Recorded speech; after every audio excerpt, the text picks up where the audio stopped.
you're hoping for a game 3, just stay tuned and find out what'll go on. Oh, we are off already. What item you think we're going to see from the uncle today? You know, after that taunt he just gave to the runners, I'm kind of hoping he gives them red mail. Not that that can happen, of course. But I do hope it gets sprung upon them in a way they can't avoid. Being serious, I'm a huge fan of that early bow play. Early bow is pretty comfortable, lets you farm a lot of bombs, gives you some good options in the light world, no matter whether Eastern is a pendant or a crystal. Just as long as we don't get a cane start, I'm totally fine with it. I kind of want to say witch cane, but it doesn't really matter. I'm not a fan of either one. Exactly. We get a hammer, though, so that's also a nice item to get as early as possible. Gives them a weapon, plenty of farming you can do to get those bombs, and should have no problem with the rest of the escape with something like that. Exactly. As people are fond of saying, the hammer does in fact do tempered sword damage, which to have at the start of a seed like this is pretty crazy. Reminds me nicely of the tournament races from last spring when you'd get that tempered sword 10 minutes into a run. Yeah, the good old days, as most runners like to refer to them. Still, the hammer unlocks a lot of item locations. It's never a fun feeling when you get very far into one of these seeds without it, so to get it from the start, always a nice kind of weight off your mind. And there we see Kyong getting a bomb drop, so that's good for him. We'll see if he continues to farm a few extra enemies, or if he just calls it quits after one. Yeah, and with the way the drops will work, of course, both runners are going to get the same item drops in the same order from killing green guards. So if saltyphry takes out just a couple more green guards, he'll win those coin flips, and he'll get that single bomb as well. And it'll be very hard for him not to. He's going to have to be killing a green guard coming up in a room very shortly, and there's a green guard that he will almost certainly be killing in the room where Zelda's chest is, so it'd be very unlikely for him to not get that same single bomb drop. That said, I do hope we see some more so that the runners can have a bit more confidence. Ideally, you want 3 bombs coming out of escape so you can clear all of Kakariko. Okay, well. It's like you knew what was coming. I wish I could have actually set that up on purpose. Well, the runners are certainly happy to find that. That certainly takes any more time they might have wasted farming extra bombs out of the equation. They'll just both be doing the minimum required hammer swings from here on out. saltyphry opting still for the pot strat against the guard, but Kyong charging in there with the hammer. He only needs 2 hits and saves a couple seconds on his way to pick up Zelda. Yeah, that hammer hitbox can be a little funky. Very easy to deflect off that guy's armor, and with only 3 hearts, maybe just a little bit safer to lose a second or 2. But a second or 2 against Kyong, I mean, after that first race, yeah, you gotta protect your seconds and your 2 seconds anywhere you can in this one. Oh, do you ever? So, Boyne, just in case I've stumbled in here, and this is my first time seeing this, and I don't know why Marisa and a Neon Link are running around. What on earth is a randomizer? Well, randomizer, I think according to the lore, Ganon has shuffled up all of the items across Hyrule and placed them in locations that they are not in the vanilla game. Our runners are going to try and figure out where the items they need to complete the game are, get them as fast as possible, and kill Ganon. It's a fantastic twist on a game that most of us all played in our childhood, and you know, there's a reason it's the hottest thing on Twitch these days. Yeah, you pretty much nailed it. The only question I have is, if Ganon can shuffle all the items around, why doesn't he put them in a sequence so that Link can't actually beat him? Hey, from game 1, Fire Rod and Mimic Cave is pretty much as close as Ganon's going to get to doing that, so... I mean, that's about the trickiest thing we've seen for most of this tournament, for sure. We got both the runners headed into the back of the escape here, and killing a couple of these snakes in his way. Kyong gets a 4 bomb drop. He's got plenty of bombs. Salty gets the same. That's what you like to see. Plenty of bombs for both players heading out of the escape. They're not going to have to make any tough routing decisions. they'll be able to clear most of the Sphere 1 locations that only require those bombs immediately upon exiting the Sanctuary. Yeah, and we passed over it because we were joking about the red mail, but the runners did get a blue bottle or a bottle with blue goo right in Link's house. So that's one more thing they can knock off on their first trip to the village. Just go check that sick kid, figure out it's a disappointment right at the start, and then don't worry about it for the rest of the seed. And not only that, it's a great safety to have, especially in a seed where you have this early hammer. You don't know how long you're going to be swordless. That blue goo can be a lifesaver early on and in the mid-game. So it's always nice to get that out of the way as well. We see bombos here in the back of the escape, but not much other value. So only really leaving the escape here with a bottle and a hammer. I expect we'll be finding some items in Kakariko that point us in one direction or the other. Yeah, there is hope in this one last chest. We did see the map already, so the runners are going to have to open this one. You can see both runners making very good time through this escape. 6 minutes, even with the hammer. Not super easy to do, but thankfully those early bombs let them get through this as fast as possible.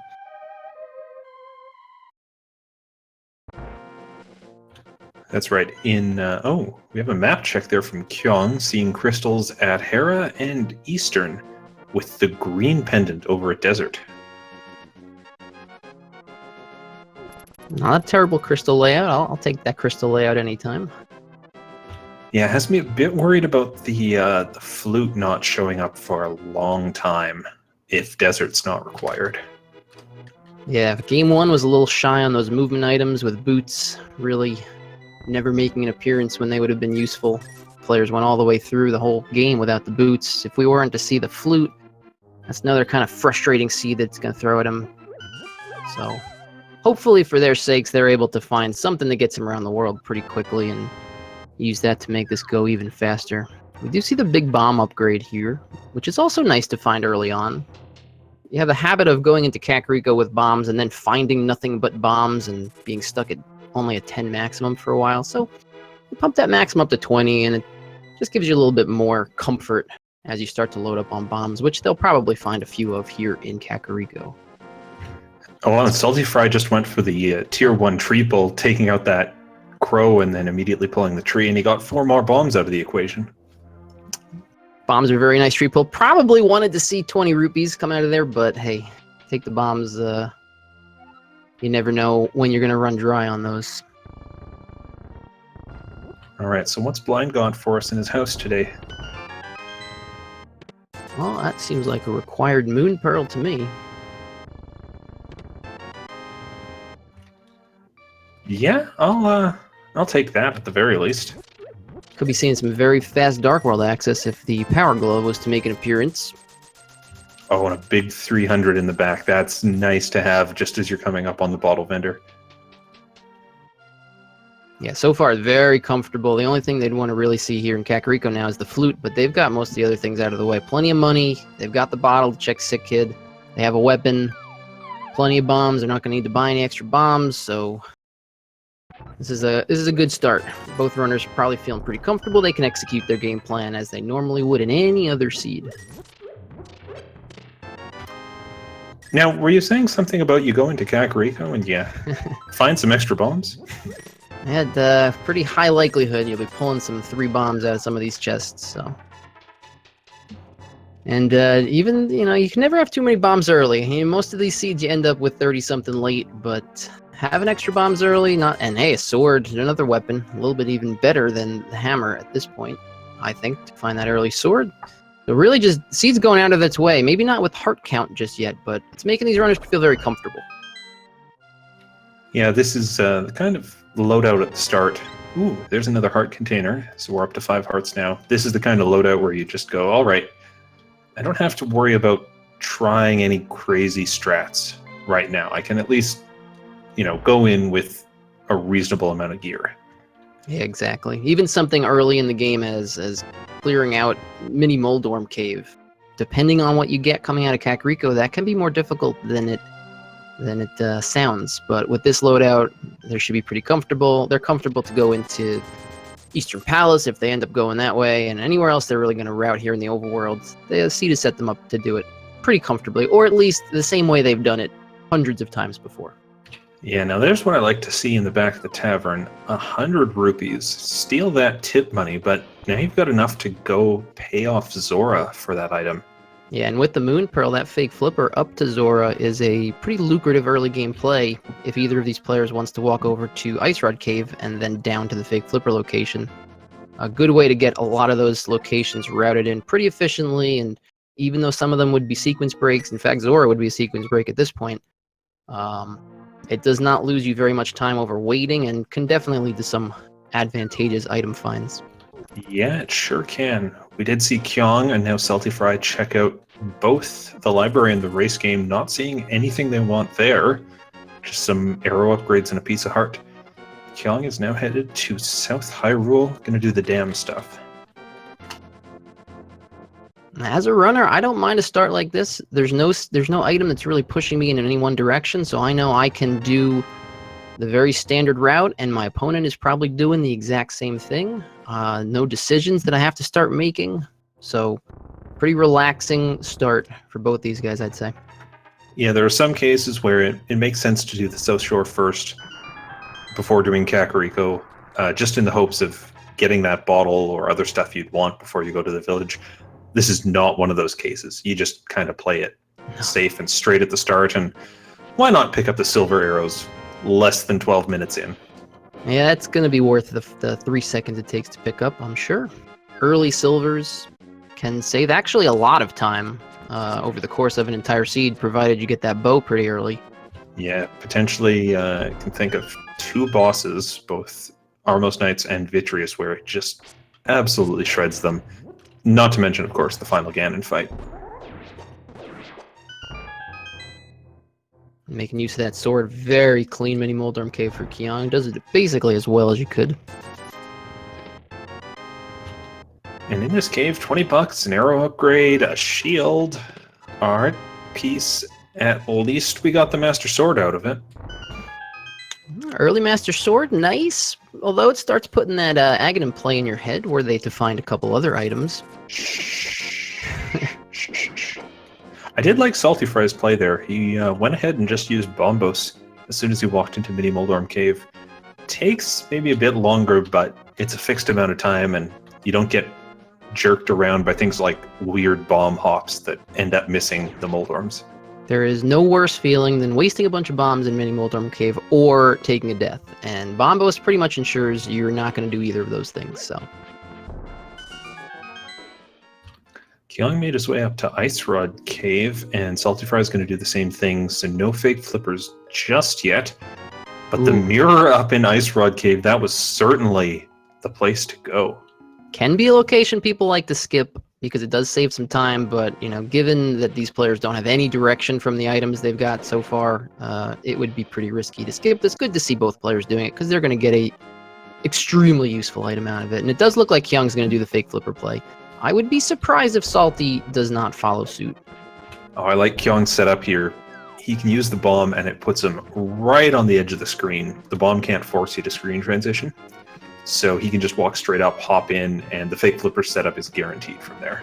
Yep, doesn't waste any time trying to get on that correct pixel, and just another reason having those extra bombs is a nice thing.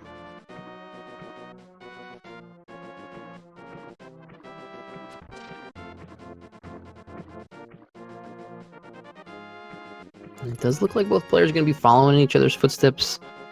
Salty does the manual setup, but gets it very quickly, so very nicely done by him. It was a very nice setup. Oh, no, we've got saltyphry. Oh no. A very lucrative secrets break for Kyong, and we'll see if saltyphry might just, with his water walking, come back out of here and go to Hobo faster. We'll see what he decides to do after Waterfall Cave. I have seen players go into the Waterfall Cave first, come back out with their water walk afterwards, and use that to check Hobo. And we do have an Ice Rod in there, so sequence breaking to the hookshot and the Ice Rod potentially. And saltyphry is going to actually walk up to Zora. This is a potential problem. Although it is a sequence break, it might not be useful just yet, and he can very easily check that location if the flippers show up sometime soon. but for now could be a huge advantage for Kyong depending on where those flippers end up being. Yeah, having the hook shot there, it just speeds up some of your movement, makes some of your routing go a bit easier. If, say, they both end up in Dark Death Mountain and Kyong has that hook shot, he can do a bit more. But, ooh. Well, that would tell me that the flippers are going to show up sometime very shortly if that's the only glove that's available right now. That is a sequence break to Dark World access. It's not very often you see that up there because glove is normally one of the ways you get your access up to the Zora area. So, boy, I'm really curious to see how that pans out. I almost wonder if that's not intended by logic to be the Titan's Mitt, the second glove upgrade. And that may be why Salty is not jumping right into the Dark World here with his Dark World access and mirror, which is what Kyong is doing. He may be thinking he wants to track down if there's another glove out there, or if the flippers are somewhere early in this seed as well, which I think one of them pretty much has to be. Very likely, yeah. Kyong's going to give us a map check. Oh no, a Pendant Thieves Town and a Pendant Pod, not things that you like to see. No, I saw one of the 5-6 crystals down at Swamp, and where was that other one? It was up in Turtle Rock. We did see the powder at Sahasrahla as Kyong goes into Hype Cave, getting a full heart container and some arrows, more money, which actually they needed, so that's nice, but really Hype Cave not so much today. No, that powder find does put the magic bat in logic now that we've got, or since we got that hammer right at the start. But I can't imagine heading all the way back to the village just for that is high on these runners' lists. No, and with the mirror, they'll be able to route that in relatively efficiently when they get in that area of the Dark World.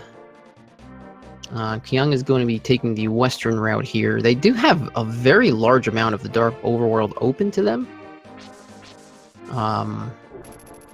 Kyong doing the more standard, when you have the mirror play this direction, you can check Stumpy, you can go to Cave 45, you can do the digging game, which they have enough money to do thanks to Hype Cave, and then make some decisions from there. Salty will probably follow suit, although the north route is a possibility as well. Some people do like to see that Pendant Pod and kind of make a rush up there, knowing that they probably don't have to clear the dungeon.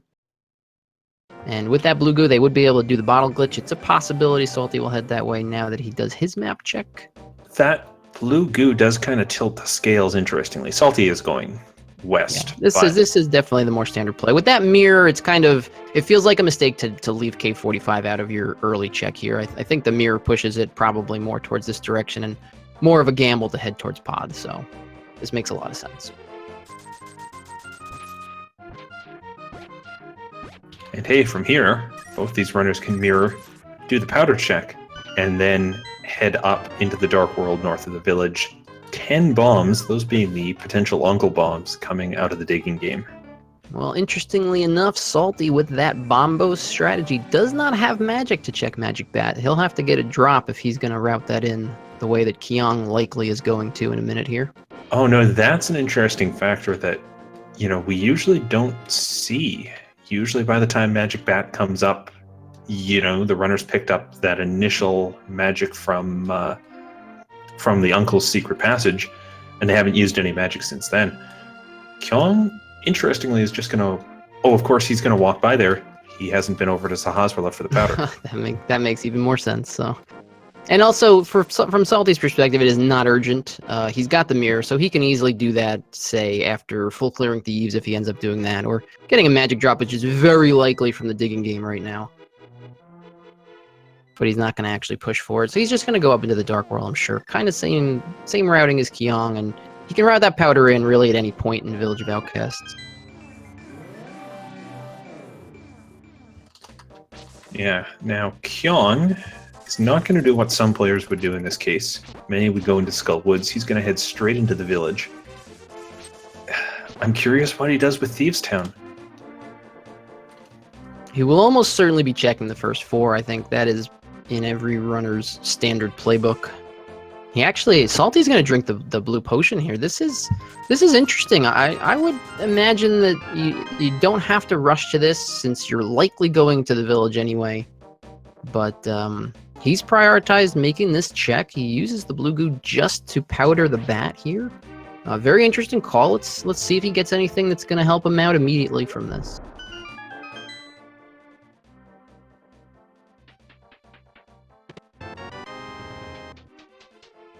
It's just a piece of heart. So that is a blue goo used for one piece of heart. I'm much more interested in what Kyong pulled out of the bombable hut there. That's a really aggravating time to find the shovel, just after you walk through that area. Yeah, it seems to be the way fetch quests always work. Right when you don't want them to show up is exactly when they'll show up. Other than that shovel, nothing really nothing here in Village of Outcast Kyong. I'm sure he has a threshold in his mind right now.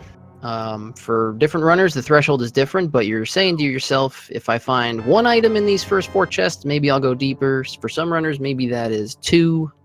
For other runners, they might just be checking these first 4 no matter what, and even if they find no items, they're not going deeper. It's really a personal preference. First item Kyong finds there is the single rupee, so we'll see what else he pulls in these next 2 chests. But this is one of those areas I've found that different runners just vary wildly on their thoughts of early dives into Pendant Thieves. Absolutely. I've seen runners choose not to go into Pendant Thieves at all, and it's given them the game because they didn't waste any time. I've seen runners skip it entirely, go through it entirely, and lose the game because they spent the extra 3 or 4 minutes in there that they shouldn't have been spending. It just eats away at you to see that happen. Kyong's going to opt for the first 4. I think he got 2 of the possible 4 dungeon items out of there. Yep, 2 items. And he is gone. He's not going to be putting any more time into that right now. He does have... Look, there's a lot of access to the world available.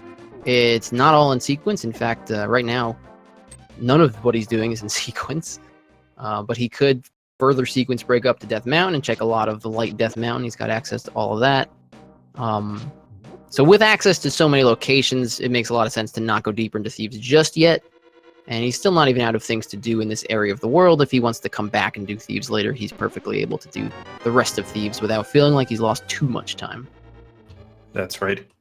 Neat little routing choice from Kyong there. Walks in the front door, goes immediately to the right.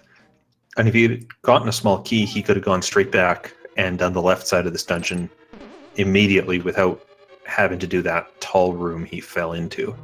That route seems to be picking up in popularity. You almost never saw that for a long time, and I've seen a number of players making that play recently. It definitely does seem like when it works out, it feels like it's going to save you some time, and it's probably going to work out enough that it's going to save you some time.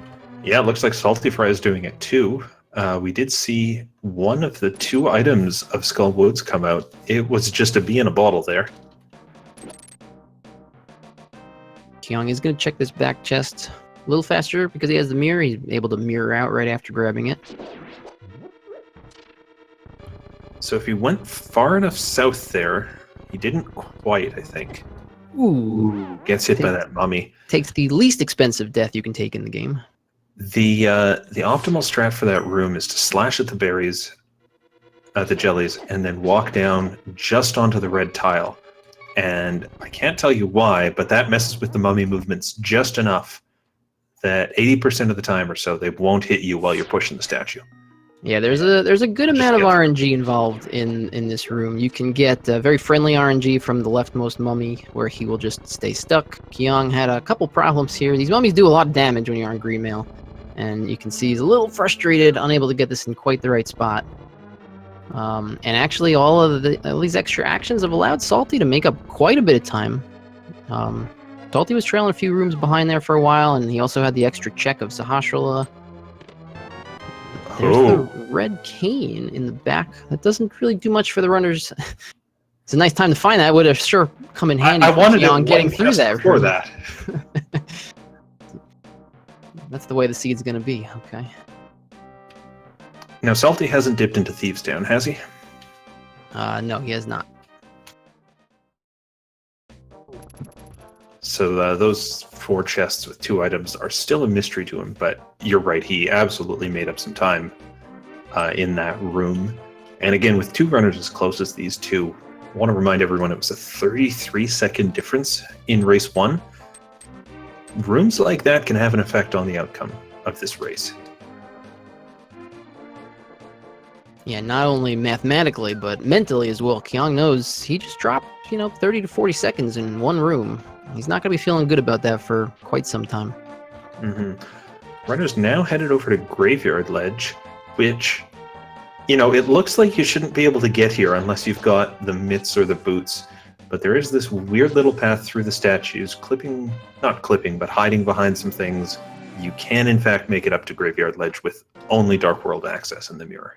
Man, this long, slow walk never feels good when nothing is up here, but also feels very wrong to not come up here and check it after doing all these other Dark World checks.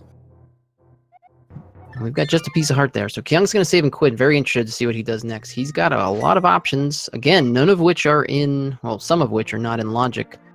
These runners know that they have left either the flippers or another lift upgrade somewhere here early in the light world. Kyung looks like he's going to head over to Sahasrara at least. He's not going to find what he's looking for there, but... Well, here's the thing. He can head into Eastern right after this, which is, one of his last big areas to check. Now, saltyphry might be a bit put off from doing Eastern just because he's already done Sahasrara. It's a bit farther to walk without getting anything. We can see him heading back through the Dark World here. So this check into Eastern could give Kyung the flippers or the Power Glove. Yeah, I think at this point, if Kyung is worried that it is a lift upgrade that he has left behind, it makes sense to go and find it before going up to Death Mountain. Because if it's the mitts, that will save you a whole trip up Death Mountain. saltyphry seems less concerned about that. He's going to be making the sequence break up Death Mountain. Well, and Kyung's saving and quitting as well. And he might be thinking he wants to go and do the dig spot? Perhaps.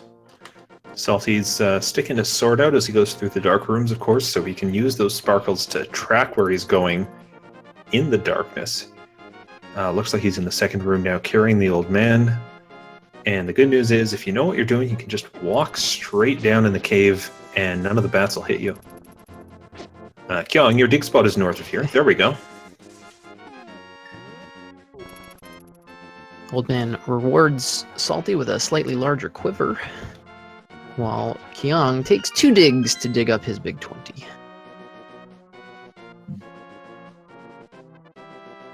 Kyung may be on his way towards, well, never mind, I'm glad I didn't say it out loud because it would have been wrong. It looks like he is headed back over here to check the magic bat.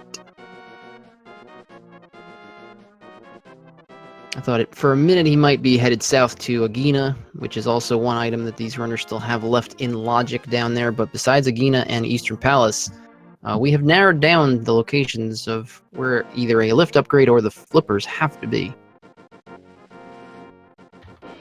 That's right. He's going to go ahead, get his piece of heart from the bat here. saltyphry didn't see anything of value inside Spectacle Rock, but now he's up at Tower of Hera, and there's a chance he can complete this dungeon.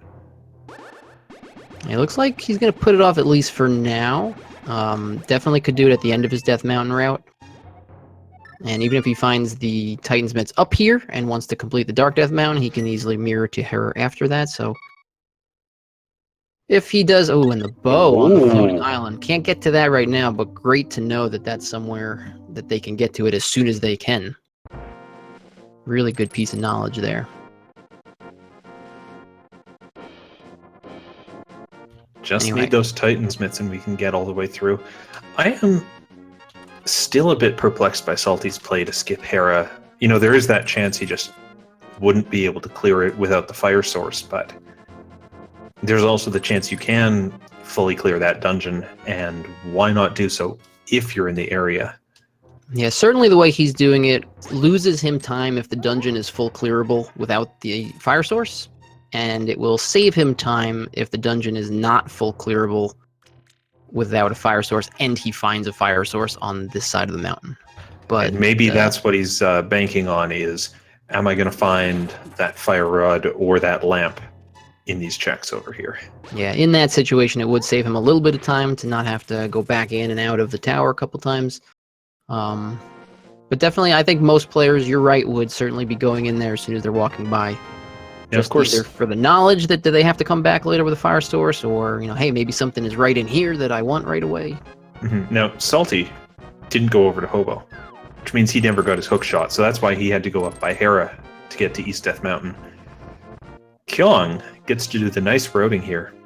With that hook shot, he can do East Death Mountain and then head over to Tower of Hera. And unfortunately for Salty, East Death Mountain looking like a big bust. Yeah, that's a lot of chests between Paradox and Spiral. 8 chests he just opened that... Like, I don't want to call heart containers useless, because they certainly keep you going through the seed at a good clip. But they're not what you want to be seeing when you went over here probably hoping for a fire source. Yeah, and with as few lucrative locations as the players have available to them, and certainly have available in Logic, you're expecting to find something when you come over here and open these 8 chests. So to walk away with nothing is not what you're hoping for. All right, he is going to head into Tower of Hera now. Potential 2 items he can get out of this, as well as picking up a crystal. Kyong gets that boomerang on East Death Mountain, and he's going to find out about that bow soon. And it does look like the tower is going to be clearable without the fire source. We don't know about the second item, as we pick up the big key there in the basement. And he, for now, is at least leaving the lobby chest there. You know, there's a chance he just doesn't have to touch that chest at all if he finds his 2 items up in the hill, or up in the tower somewhere. Kyong down to 2 hearts has to be a bit careful here. Kyung is taking a lot of damage in this siege. He's probably still a little upset at how that mummy room went in Skull Woods, but needs to be a little careful. This is, we were saying before, this is a kind of a comfortable start to the seed, but you don't have unlimited health. And overworld deaths in particular, when you're still sitting on green mail, can kind of sneak up on you. Yeah, it looks like Kyong's also just checking to see if there's a fire source in Spectacle Rock, or see if there's anything good in Spectacle Rock. Finds out there isn't, he's going to do Hera now. You got Salty getting the bad news of the map there in the big chest, so the hunt for items continuing here. Oh, and Kyong showing off some good game knowledge there. There's a chance for each of those bushes in the cardinal directions to drop a fairy. He was able to come up with one, and that's a full refill on health. That's what he needs. You usually see that a lot when players are going into Spike Cave. Not so much when they're going to Hera, but that's what game knowledge is useful for, using it in different situations. And Salty's up in Moldorm. Looks like he's going for, I was going to say hammer strats, but spins work as well, if you can get them off. Having a little bit of trouble getting close enough to Moldorm. I believe it's 3 spins with the Master Sword to take out Moldorm. The issue is, if you end up poking him or slashing him with the Master Sword, Just getting bullied by Moldorm. Was having none of that. The Master Sword hits are only as good as the Fighter Sword if it's a slash or a poke, and that can send Moldorm into that rage mode that you don't want to see.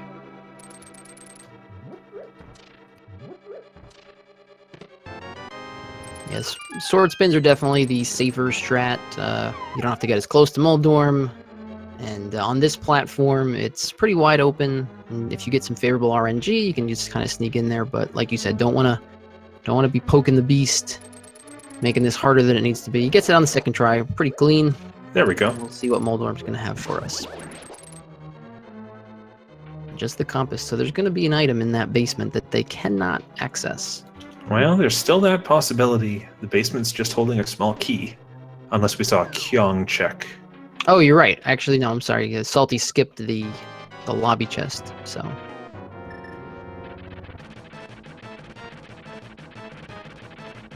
Did Kyong also skip the lobby chest? I'm starting to think he did. And Salty's going to show us here. Oh, that's a small key, so Kyong skipped that chest as well. I guess both players skipped the lobby. That's very interesting. I didn't know that kind of routing was as common as it apparently is. I mean, it works out in this case. Yeah. They, in this case, they just both know, crap, we left an item behind, and we can't even think about it till we have a fire source. Not a pleasant spot to be in. On the flip side, it might be a little comforting for both players to know they've exhausted a lot of places, so it's pretty likely, not guaranteed, but pretty likely their opponent is in the same boat. It's not a good feeling to leave something here, but if you had sequence broke up here really early and found yourself in this situation, it would feel way worse than it does at this point in the game. Yeah, the question now is, what were these runners supposed to do to get that mid? Or that power glove? It's one we keep coming back to because we still haven't seen that proper access to Zora appear, except from Zora himself. As far as in-logic locations, I believe they've only got Agina and Eastern Palace left. Certainly they have access to more locations than that, but if we're talking flippers or second lift upgrade, that's about it.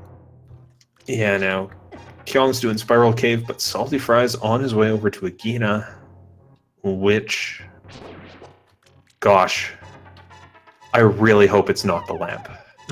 Lamp would certainly add some in-logic locations for both of those items we're talking about.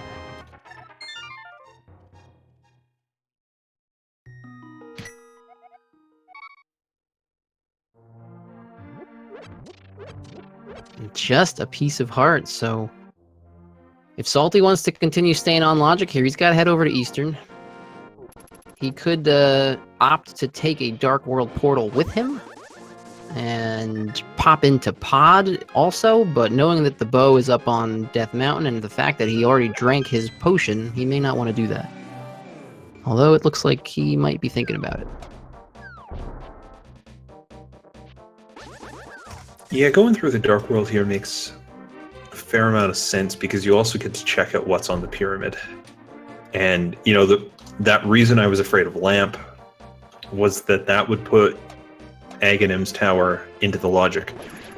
And it's entirely possible that the way these runners were supposed to do things was, you know, climb up Aga Tower and get an item off the pyramid.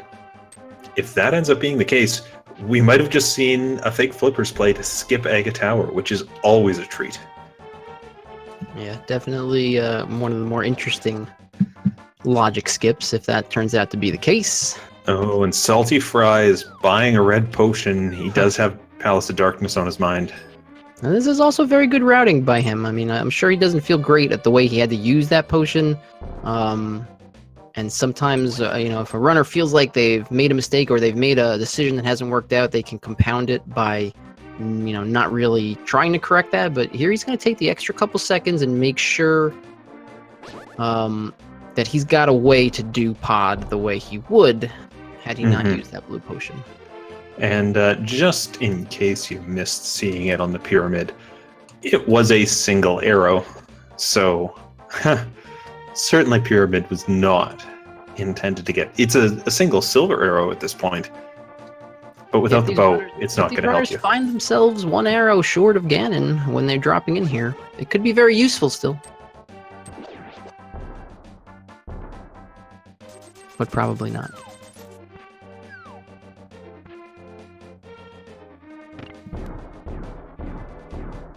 It's really interesting to me how much of this race so far has been both runners doing exactly the same thing in pretty much the same order as each other. Yeah, the big variation we've seen in terms of what they've checked is Kyong's done the front half of Thieves Town, saltyphry skipped it, but that had nothing. The significant one is that Kyong got that hook shot from under the bridge, and saltyphry skipped that one. Yeah, and thankfully for saltyphry, that has not really come into play yet. If Mitz had been up on Death Mountain, for example, then that would be a really ugly spot for him to be in, but we know that there's either going to be the flippers or a lift upgrade or something that leads to the flippers or lift upgrade here in Eastern. If saltyphry gets that lift upgrade, he's got some good ways of quickly routing in Hobo, provided he doesn't just forget about it or decides to skip it. Oh, saltyphry doing Palace of Darkness first. Kyong gets to do the neat little trick in Eastern when you have the hook shot where you just skip doing a room at the top because you have the hook shot and you can go through that room in a way the designers probably never guessed people would. Yeah, it does save a couple seconds. Nice little trick to do. I guess going into pod here first is not a terrible play from Salty's perspective. He knows the bow can't be in Eastern, so he's not doing anything wrong here. So he's very likely, even if he pulls the mitts out of Eastern Palace, he's probably going to dive into pod being so close and having walked the portal over here anyway. So. Oh yeah. Really, six of one, half dozen the other. Which one you want to do first? And it is not a very friendly Eastern Palace here for Kyong. He's gotten the big key and both the map and compass, while Salty pulls the cape out of pod. Oh, okay, well, that's a nice spot to find the lamp for Kyong, right before you need it to check one more location for a dark room. And definitely not the item that Kyong was hoping for there. That does now put the entirety of the eastern part of the Dark World in logic for what he's looking for that first glove upgrade. So we're still out of logic for a glove. Yeah, what I like for Kyong though is he's going to go into Palace of Darkness after this. He gets to do all of that with the lamp. I'm sure saltyphry can do portions of this dungeon, or can do the dungeon in the dark, but it's always going to be faster if you have the lamp. See him doing the torch glitch, or not the torch glitch, the potion glitch there. Too many glitches to keep track of. Oh, and the flute here in Eastern. Okay. That's very interesting.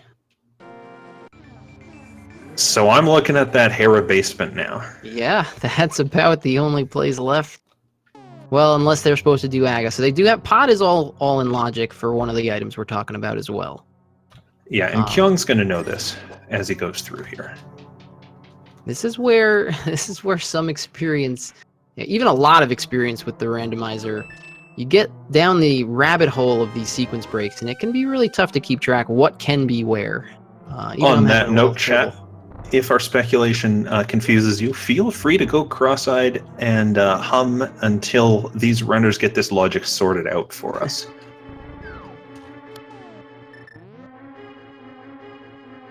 We're gonna have a lot of clarity as soon as they're both here done with pod. Yeah, now we saw both of them get the cape. That cape is kind of unfortunate to find at this point. We've already seen Bumper Cave. We've already got Aga access. I guess it would let you do Spike Cave, but surely that's not a high priority for these guys. It would let them do Spike Cave, but even Spike Cave's not in logic just yet.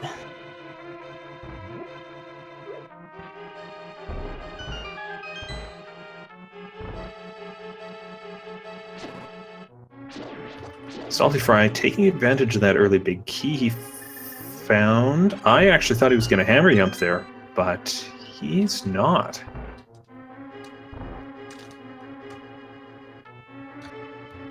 Yeah, hammer jump definitely the play without the mirror, and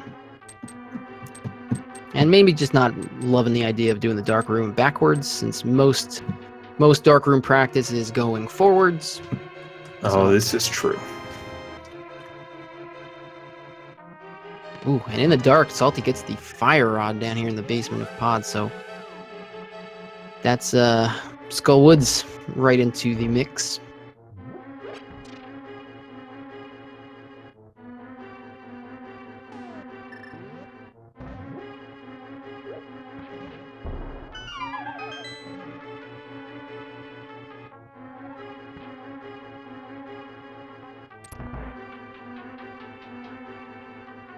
So, just to clarify some of this logic, and correct me if I'm wrong here, Bwayne, when Kyong found both that lamp and that flute in Eastern Palace, that means now he's got Death Mountain access. Combine that with the mirror and the hammer, he's got access to all of Death Mountain, including the basement of Tower of Hera.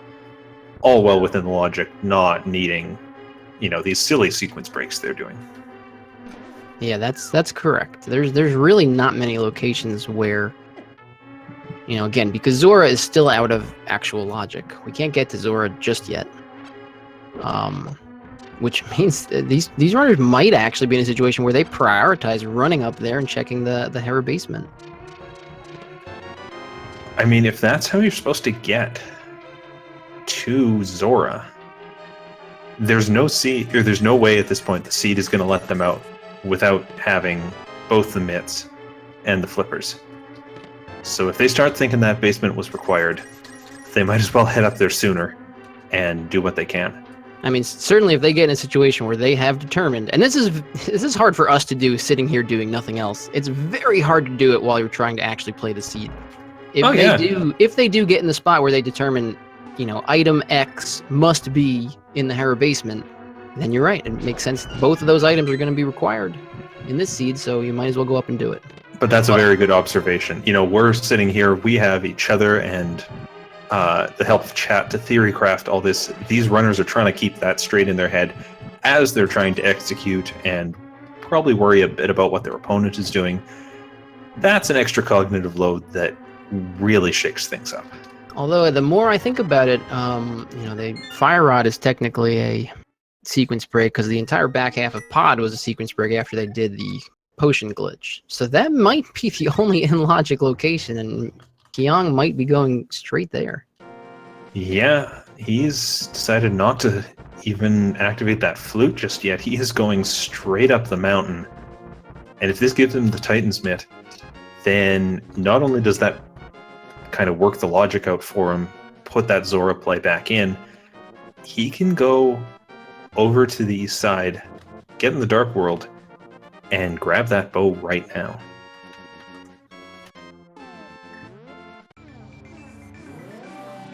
And you know what?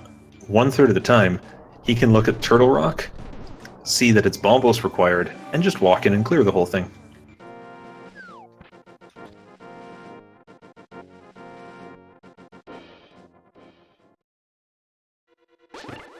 Well, I'm very interested to see what's going to be down here, because I think Kyong has arrived probably much more efficiently at the same conclusion we've arrived at, which is that something has to be down here. Yeah, and saltyphry's got that lamp. Probably a bit annoyed that he's finding it after doing all those dark rooms, which he did do really well, I should point that out. And he's going to find his flute very shortly here.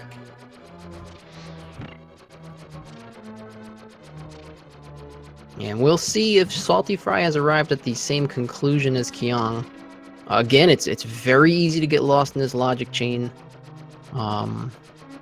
These two items, though, I think help in that they don't really unlock anything. Even if you wanted to continue to sequence break, there's not too much left to sequence break to unless you want to go do Skullwoods.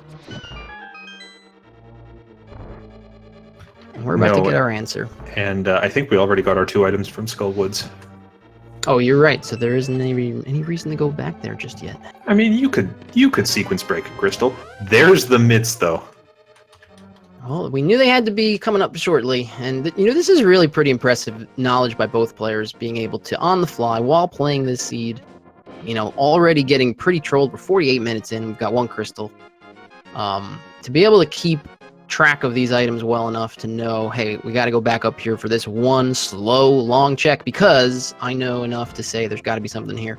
Unfortunately for Salty, it's really not a great item, because it's going to give Kyong a pretty big advantage with that hookshot, should there be anything in Hookshot Cave. Yeah, that could really swing the tide here. Salty's going to take the time to go ahead and do Spike Cave right now, which, he can do. Oh my goodness, that's what I like to see. Very convenient Bombos medallion on top of Turtle Rock there. Hopefully Salty has not gone down the sequence break rabbit hole that I was talking about, because he very easily could have done this after the Hera basement. So hopefully after I gave him all that praise, he is actually looking like he does not realize that something has to be there. So he might just be getting his flute, and then he can go ahead and do it as well. That's very true. He also may be trying to puzzle through it still and needs a little bit more time to think, and so he'll think while he walks over here to Kakariko. Yeah, Kyong doing Hookshot Cave with that hookshot he got from the hobo. Finds some bombs, some more money, which is pretty irrelevant at this point. Even more useless money. And a slash, or a bit of pain from a berry, but that Tempered Sword, if he does the Turtle Rock play here, that Tempered Sword is going to make a world of difference.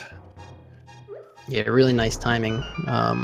Really, whatever he's going to do next, Whether it's going to Turtle Rock or head over into the Mire area, Tempered Sword's gonna really help out with that.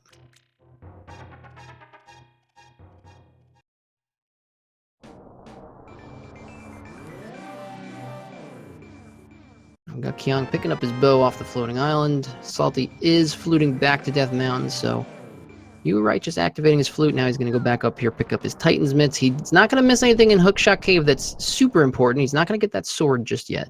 But You know, missing that sword, though. Salty's already just a couple minutes behind in this seed in terms of following the chain he'll need to follow.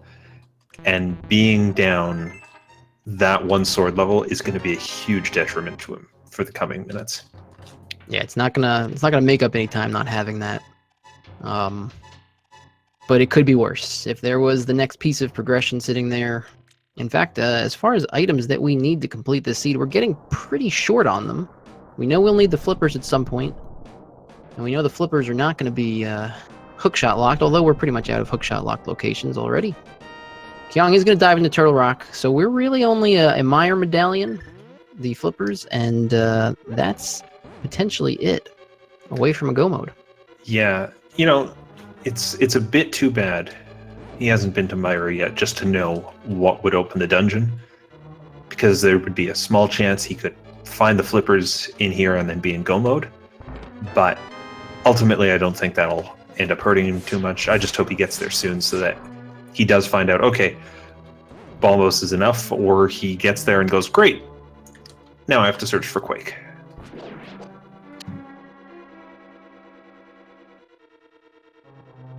Yeah, tough to resist the allure of doing this dungeon when you're up here already. You've got all the items to do it. Not necessarily.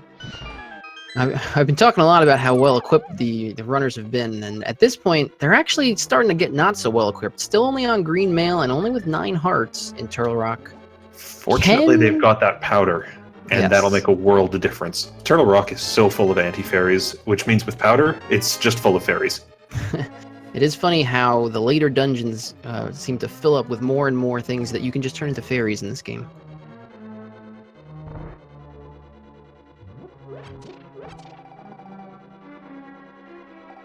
Alright, so saltyphry picked up his Titan's Mitt, worked out his logic puzzle, is headed to East Death Mountain, but he still doesn't have that hook shot.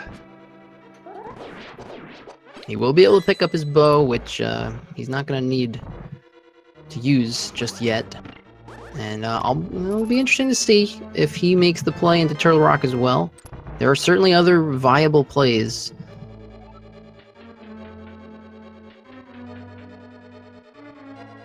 The early Turtle Rock play is very attractive when you still have a lot of items you might potentially need, but Salty's going to be just a couple items. Obviously, flippers, the Mire medallion, which he might already have, and that hook shot away from go mode in his mind. He could make a different play here. He could go down to the Mire area and check that out. He's already activated his flute, so he'll be able to just mirror and flute if that's his option. Kyong still needs to head over to Kakariko to activate his, which might play into his decision to not put off Turtle Rock for that.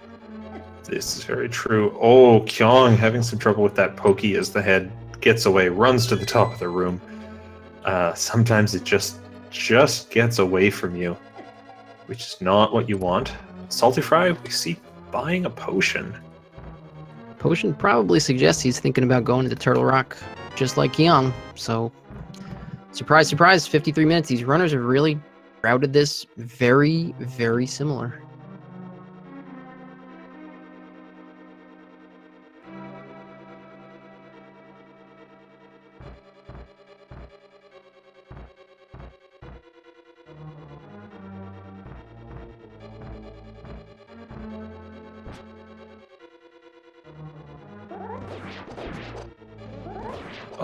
Oh, I was about to say nice work in the pokey room, but that pokey just got beyond Kyong's sword. Showing off that game knowledge, you can powder a bunny beam when it's under a pot. You don't even have to lift the pot, you can just powder that bunny beam and it'll turn into a fairy for you. It's a very safe strat and a nice way to get his hearts back. Hey, even the knowledge to know that there's a fairy under that pot is impressive, because I forget about it all the time. Saltyphry, despite still being on Master Sword, He is going to head into Turtle Rock, so he'll be down a sword for this exploration, but he is going to get anything of use in here. And this is a weird seed. I've never seen Turtle Rock be the second crystal the runners get. Yeah, very, very indirect so far what this seed is having the runners do. We're not even fully back completely in logic just yet. We've seen sequence break after sequence break. We'll see what's going to be lurking here later in Turtle Rocks. Kyong's headed in the direction of Laser Bridge. We're going to be finding some items. If it's flippers on Laser Bridge, we could potentially be in go mode after a long, circuitous route around the world. Go mode kind of sneaks up on you sometimes, huh? Surprise.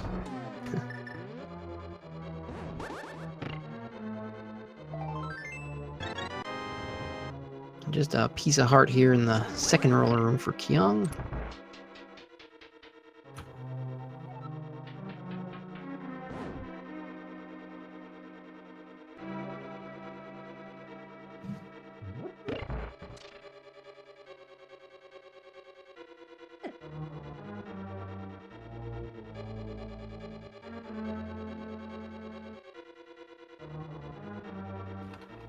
A little bit surprised Kyong did not stop to fill off his magic there, heading towards a bootsless laser skip section. He must be feeling pretty good about his bootsless laser skips.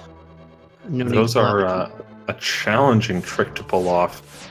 Just doing it with boots requires the right alignment vertically. Doing it without boots requires the right alignment and some nice timing. And you certainly don't get as much practice at the bootsless skips as you do with the boots. No, the other thing is it really hurts. You take 4 hits from the laser plus another for falling into the pit. Kyong knows just how risky that is. He's going to take the safety door here. Yeah, no reason to chance it. Even if you are very good at these skips, it's very easy to just get clipped by one. And that would be instant death at his health level.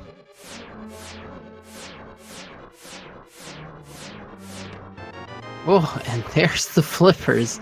Oh, that's great if you're cheering for Kyong. And honestly, that's not so bad for Salty either. As long as he remembers that that hobo is there, and that he isn't skipping it on purpose or anything like that, the flippers might let him get that hook shot. That could be the first flipper location he checks out of here.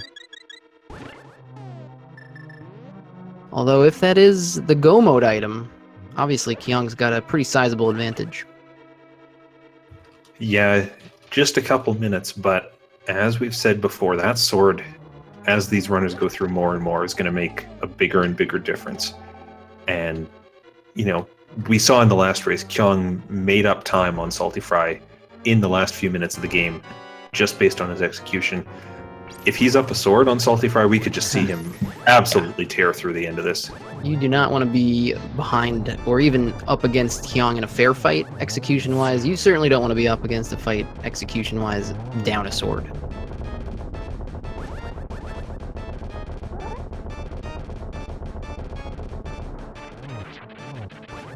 Oh, a very nice phase 2 of Trinex from Kyong, getting the double spin and then a single slash. That'll take him out. That is a second crystal from Turtle Rock an hour in, which, again, just feels a bit weird. But he is going to activate that flute soon and then find out if he's in go mode.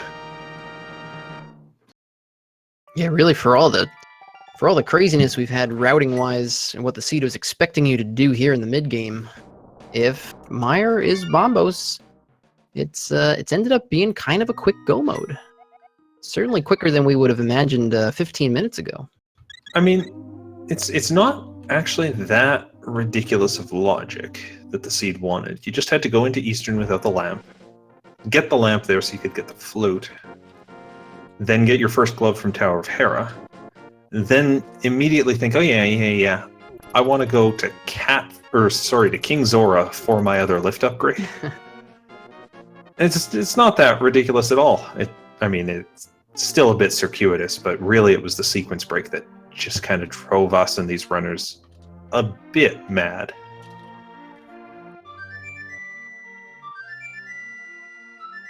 Well, Kyong is just a few seconds away from finding out if he is actually in Go mode. And Go mode with 2 crystals, even though it's the hour mark, Go mode with 2 crystals, not your garden variety seed either.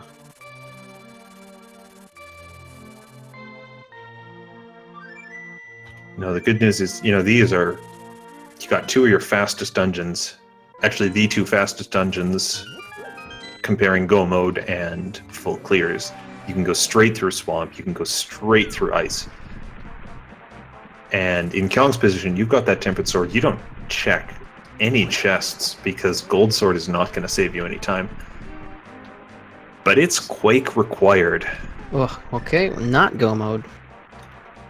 saltyphry needs to be very careful. He's going to take the same safety door here after taking a hit from one of those lasers. Kyong heading into the Mire shed here to see if the key to Mire is right outside, which it is not today. With the way you led into that, I was hoping we were going to see it show up. Oh, saltyphry getting chased down by that beetle takes an unfortunate death on the laser bridge. That beetle would not be evaded there. He followed him a far way up there. Opting this time to just slash that darn beetle right into the void. And this is the difficulty. I mean, Kyong made this look relatively easy. These are not easy skips to do without the boots. This is not something you practice very much of, and it can go wrong very easily, as we're seeing for someone even as skilled as saltyphry.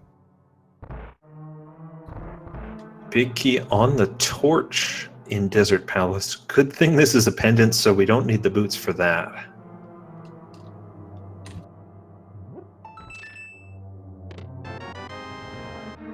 And with a small key here, Kyong's able to keep checking some other chests. We won't be seeing any small key stealing in this seed like we saw in some others today. Oh, was that ever a play?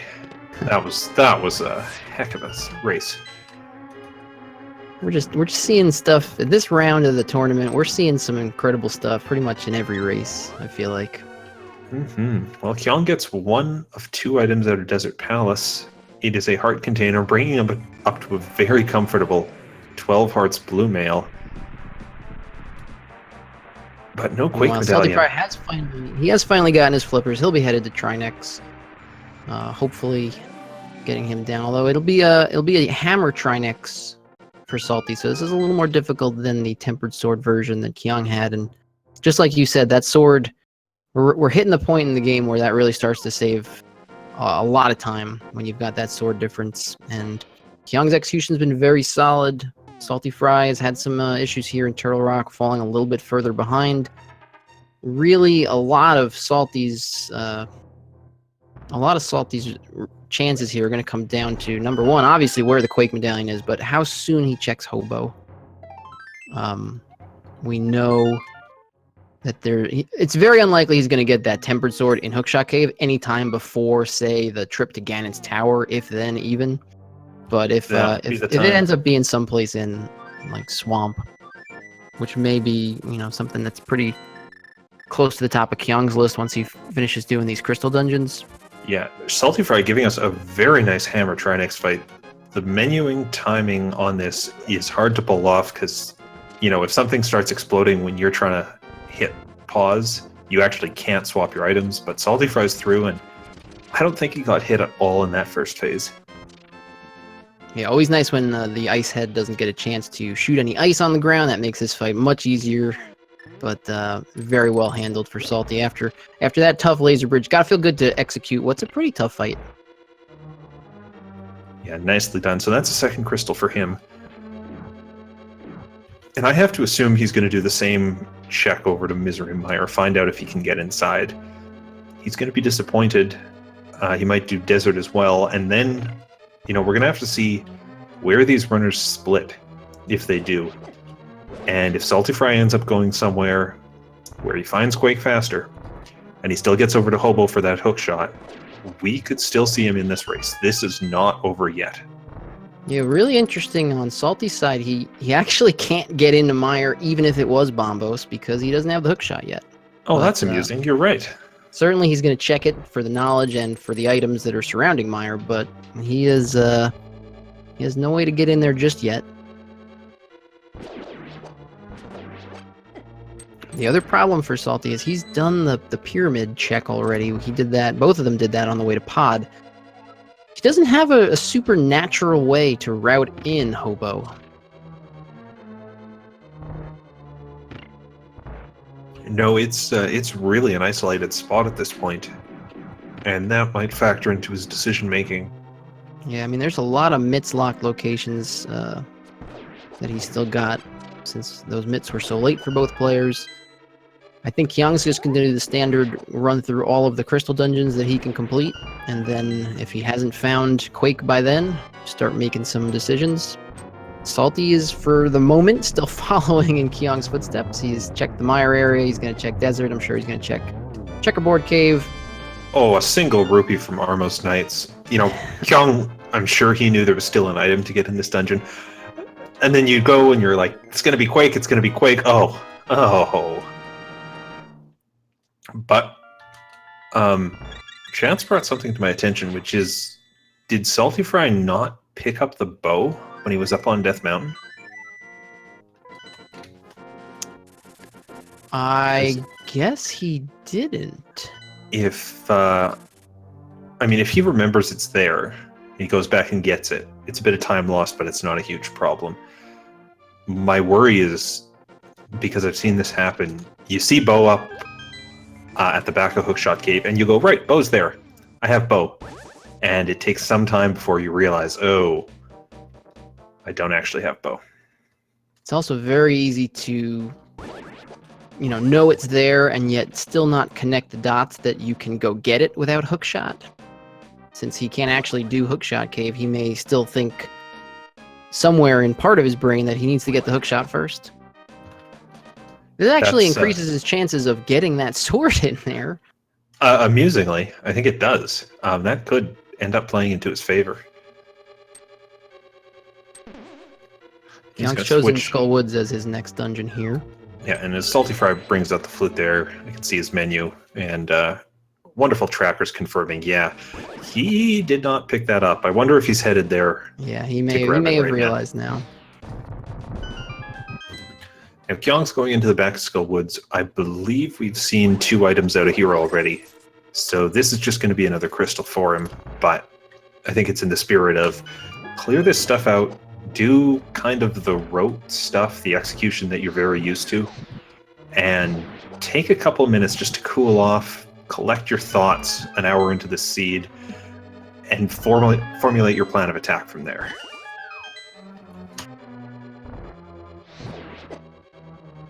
Yeah, not too much chance of Skullwoods getting any faster from this point on unless you run into the boots somewhere, so just get it off your list. No, you don't run into the boots. You run when you're inside the boots.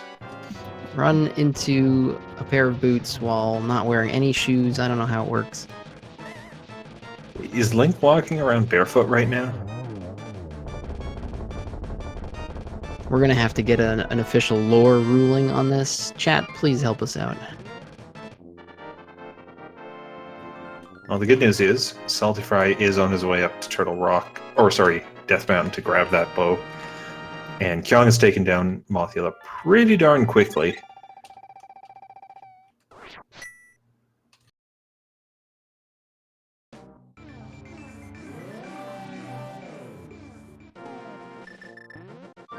Almost certainly headed to Ice Palace at this point for Kyong. It's really the best location he's got remaining. And I'm completely wrong as usual. He's going back into the Dark World here. Is he headed to Thieves Town? Either that or the Smith route. Yeah, he may be prioritizing the Smith sequence. In case this is where Go Mode is, obviously, you get to still Go Mode Ice Palace. So, not the worst play. Ice Palace is something that a lot of runners tend to avoid because it's so much faster in Go Mode. And if you're just 1 item shy, there's as many items you're going to get on this route as there are over in Ice Palace.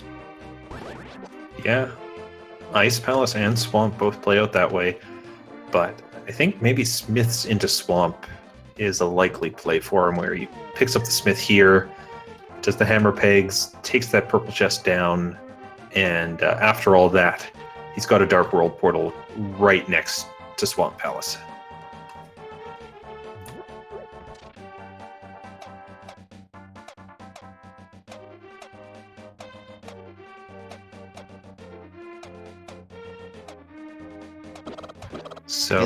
I guess a lot of it does come down to what you're more comfortable doing first. If you have to choose between ice and swamp, obviously you'd rather go mode both. So if the item is right here, perfect.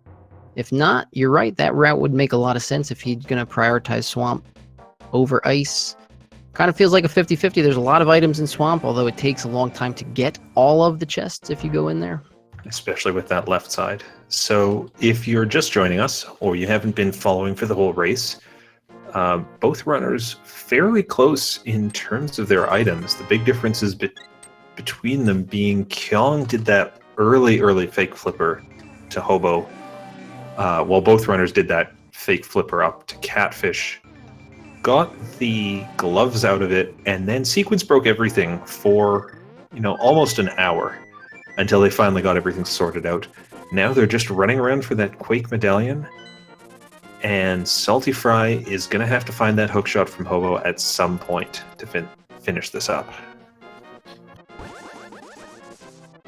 Yeah, it's really becoming a problem for Salty. There's just no good time to combo that check with really anything he's got left, honestly. He's going to have to go back just for that, and with as much of the world that opened up to these guys after those really late Titans mids, it's probably just not going to be a priority for a long time.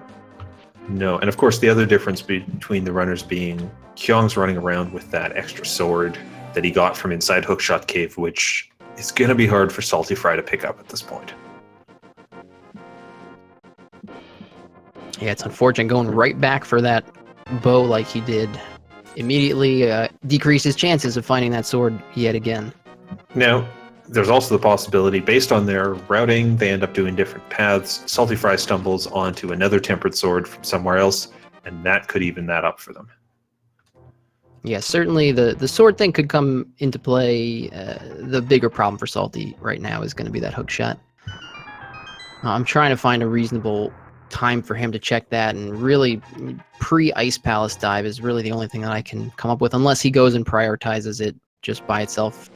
Which, given that he certainly intended to skip it when he did the fake flipper checks, means he's probably not going back just for that until, it's convenient for him. And the most convenient thing I can come up with is that Ice Palace play, which he's not going to be making for at least a little bit.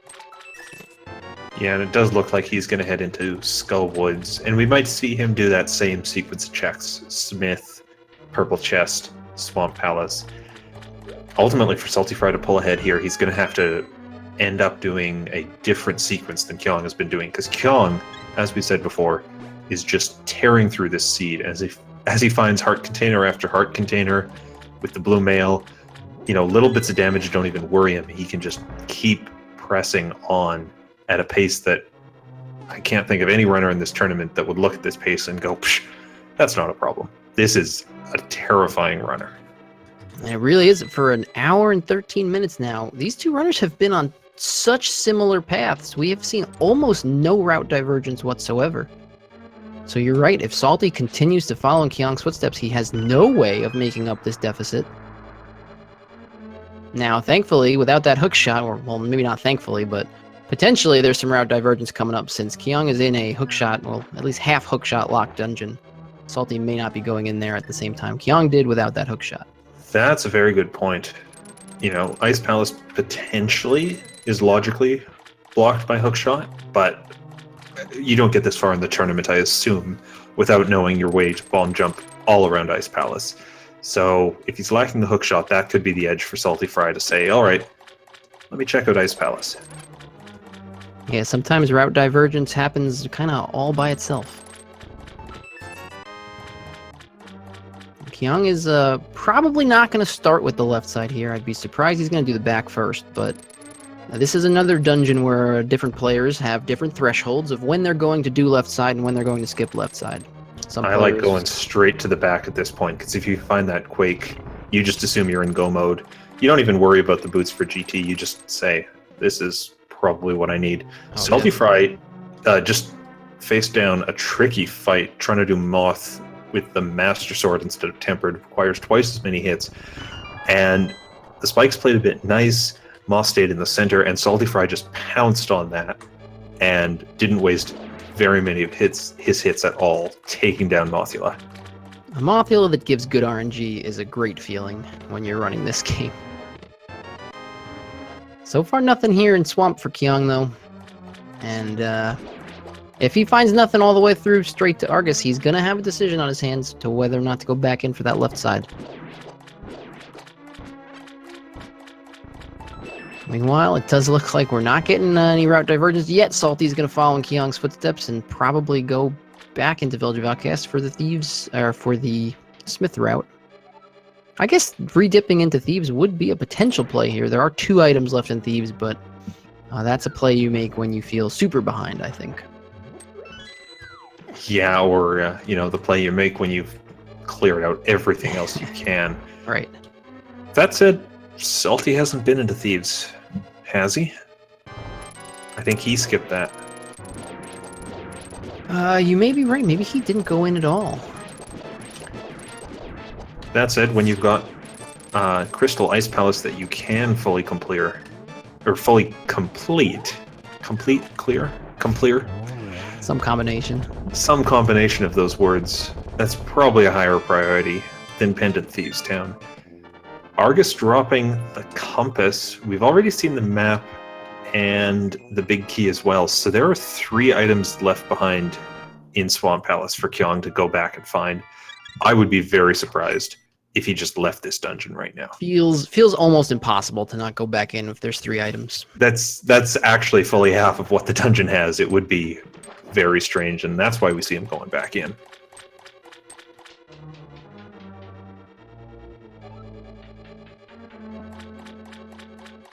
One thing that did open up with the Argus kill is the Pyramid Fairy, I believe. But yes, the allure of these 3 items, there's no potential for big key on the left side. You have to walk all the way back to the big chest. This is relatively this is as fast as left side's gonna get, and with 3 items, only needing 1 item for go mode, no way you're not gonna come back in here. I don't care what runner is doing this. I think everyone would be coming back in for 3 items. Yeah, now sadly the first of those was just a big 20.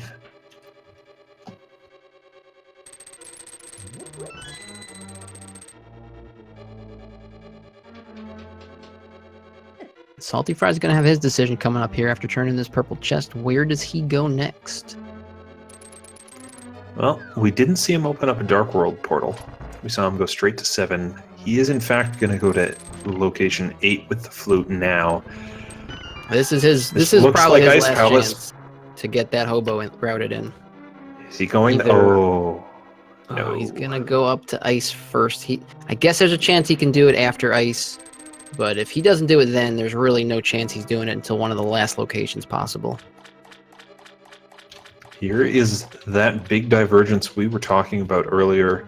If it falls down the right way for one of these runners, we could see Saltyfry gain an advantage back here. Trouble for Salty here, though, is if he finds Quake Medallion early in this dungeon, he's still missing that hook shot, and he's going to have to full clear it no matter what. Yeah, there's no way he gets through this dungeon without a full clear. Well, I guess, actually, if Quake is in this chest, he knows it's not going to be on the hookshot locked side if he can determine, by the way the keys lay out, if it is hookshot locked. There are certain combinations of the keys that drop in this dungeon that can... I believe the I think the requirement hookshot is... locked side is not actually hookshot locked, depending on the keys, but... Yeah, it depends on if the big key is on that right side of the dungeon, then the dungeon is hookshot locked, or is not hookshot locked. Because without the big key, or without the hookshot, you're not expected to get the big key, so you can't start wasting your small keys, and you'd have to go to the right side. If the big key's not on the right side, it's on the left side, you can get to it easily, and then you could start wasting your small keys, and so you'd need the hook shot to get to the right side. Kind of backwards from what intuitively you'd guess, but it ends up making the dungeon pretty foolproof with your keys. Yeah, I'm a little surprised that Kyong did not do Fat Fairy following his completion of Swamp there. He's gone right into Ice to join Salty here.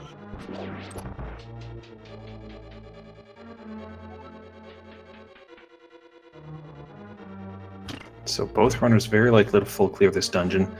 saltyphry setting up the Ice Palace bomb jump, which I know some runners won't do if they're going for the full clear, just because they know, or they're expecting to get the big key, and they have the cane to close out the dungeon anyways, but nothing wrong with doing this, especially if you can pull it off on the first try or two.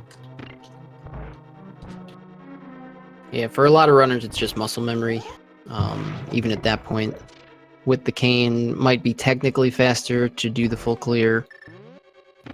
Most runners will just do it anyway, I think, out of habit. Yeah, now we saw saltyphry layout. We saw saltyphry drop 2 bombs in that room, which is the best way to take out Pengators when you don't have the Tempered Sword and you don't have the hookshot. Hookshot, of course, takes them out in a hit, and a Tempered Spin takes them out in a hit. But that bomb strat, if you know where to place them, is almost as quick. It looks and feels better when you've got the boots to help you out, bonking right over those Pengators as they approach you, but even without the boots, pretty quick strat. Yeah, we see a small key there in the freezer chest, which means Salty's going to be able to head to the technical hookshot locked side of the dungeon without the hookshot. Oh, very good.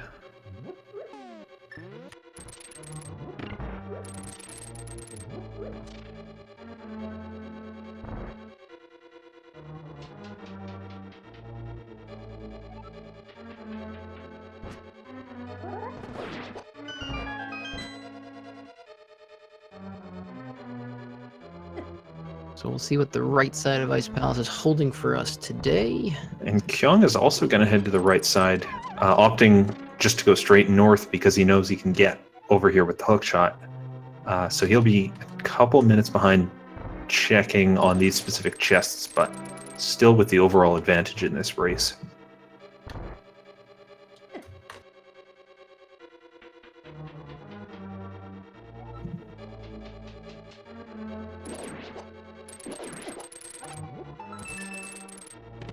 Ooh, and there is the Quake Medallion. Kyong is continuing. Why not? While you're up here. Might just be powdering here to fill his hearts up. No? Oh, he's just grabbing the small key. He needs the small key he does to need get through that door. Yep, he does. Of course. Now the only question is... the left side chest yet. The only question is, do they need the boots? And if they don't, and I think both runners would assume at this point they are not going to need those boots, they are in go mode. Pretty low chance that they need those boots, but it is a chance. Luckily for both runners, if they do need the boots, the most likely location for those boots to be is going to be Ganon's Tower. So. That's right, and we can see Kyong is not stopping to check on any chests at this point. He is considering himself in go mode. He is going straight to the Gold Stair fight. While saltyphry has that Quake Medallion, but is still trying to find that hookshot, he's going to full clear this dungeon. Then I hope he heads to Hobo. Yeah, there's a chance if he goes right to Hobo from here that we can still see something akin to the first race where we saw leads change a couple times in Ganon's Tower, but he is pretty far behind, still needs to go clear out or at least kill Argus and Swamp. This is a pretty hefty deficit, and it will be 100% insurmountable if he does not go right to Hobo after killing Cold Stair. And Kyong had a couple of those puffs escape him in the Cold Stair fight, but he managed to chase them down nice and quickly. He has taken out that other boss. That is 1, 2, 3, 4, 5, 6 crystals for him. Palace and Mire being the only one left.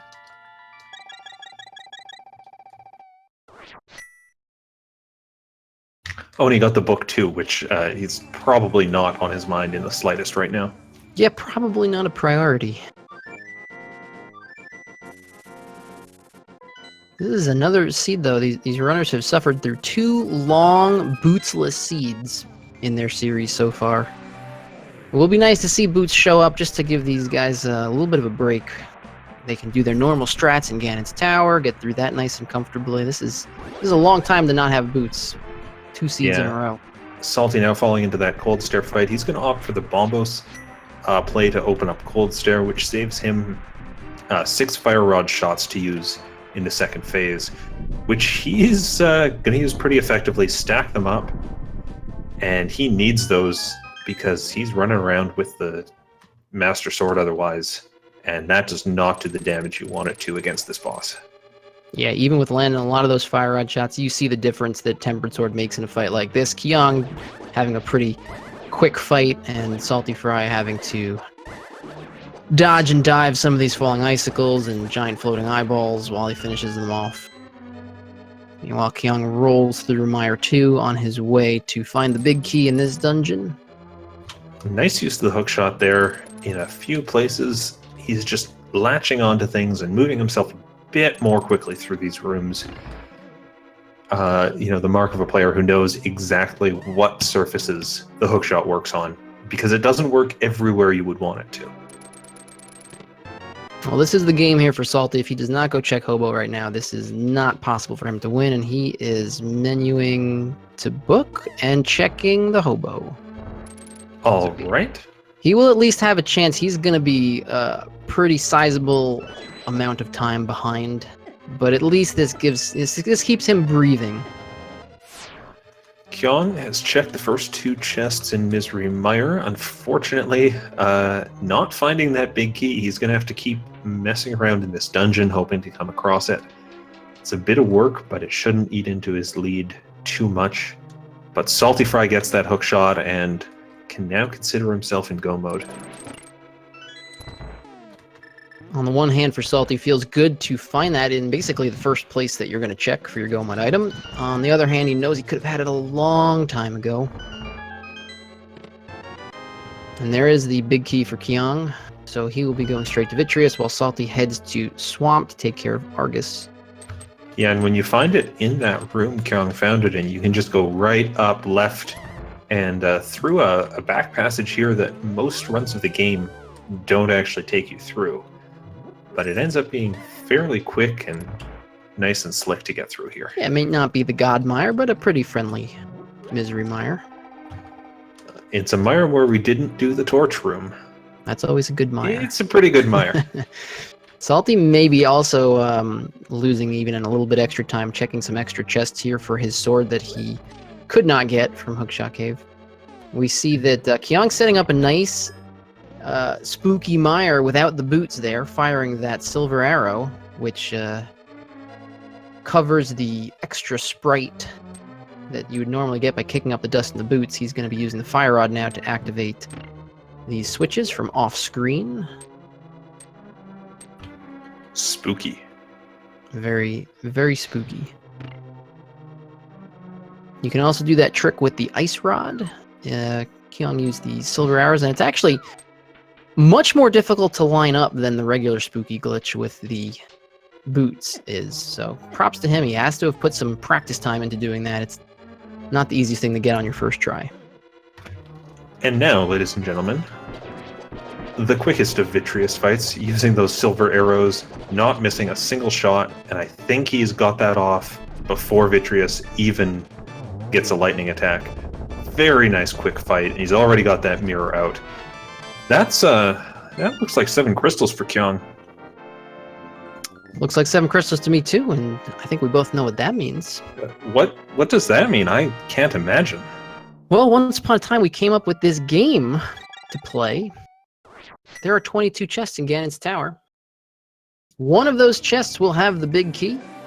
It is up to you, chat, to guess which one of the chests it's going to be today. You can enter a number from 1 to 22 in chat. If you are a subscriber to any of the Speed Gaming channels, or you have donated 250 bits on any of the Speed Gaming channels, you are eligible to get your name on our leaderboard. So get those guesses in chat. Now, Phileon, where do you think the big key is going to be today? Well, I always say 14, which by conventional routing is Bob's chest, that glitched anti-fairy. But I see all those 3s in chat, and I'm watching you. I'm watching you people that just don't like these runners and want them to keep searching. 3 is and I don't like that. Definitely a popular choice today, 3. You could also say 7 if you think they're going to go right side first. I'm just gonna go, you know what, let's get the God Tower today. Let's go chest number 1. Hoping for a small key in chest 2 then? No, I think boots in chest 2. Oh, and then yeah. they can bonk the small key off the torch. How about that? Oh, that works out nicely. I want that now. Again, I feel like these runners have spent too long without the boots in this series. Let's just give it to them, at least for Ganon's Tower. Come on.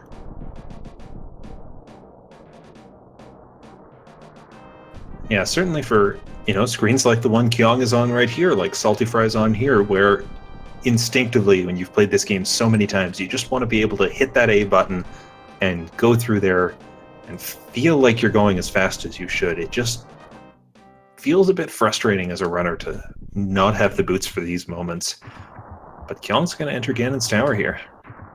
And I can definitely tell you from Kyong's perspective, who has put a lot of time into NMG, these rooms in Ganon's Tower do not feel right when you do not have the boots. You're just fighting against a lot of muscle memory.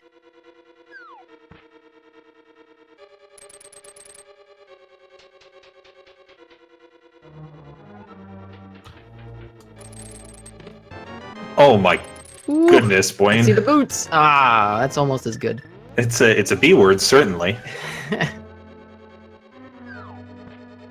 Well, I tried to be nice to them, but at least they're going to be making the climb through the gauntlet with no boots today. Well, that's going to really give the lead to Kyong. He remembers, of course, he does want to take a small key with him as he heads up the tower.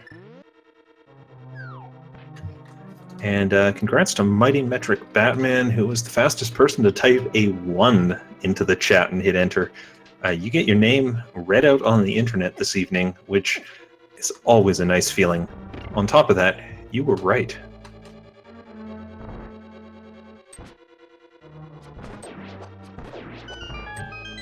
So Kyong's lead at this point is, I would call it sizable.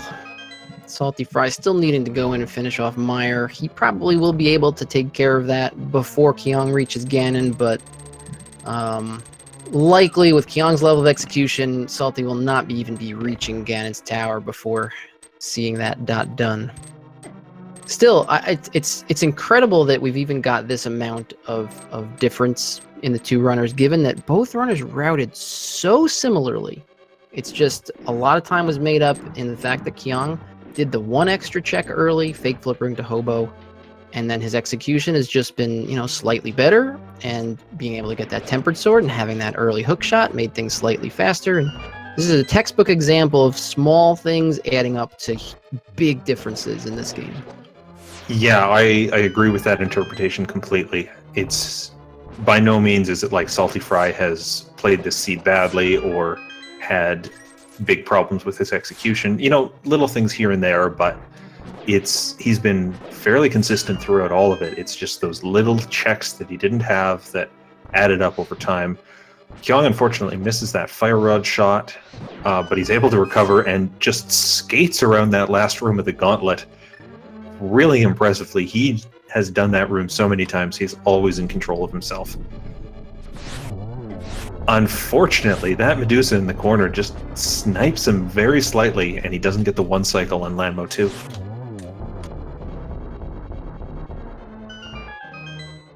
Still a very impressive gauntlet. Certainly without the boots, you'll take that every time. I set it up like, hey, these NMG runners, they're always not used to having boots in these rooms. Meanwhile, Kyong just flies right through it like he's done it hundreds of times before, because he's probably done it hundreds of times before.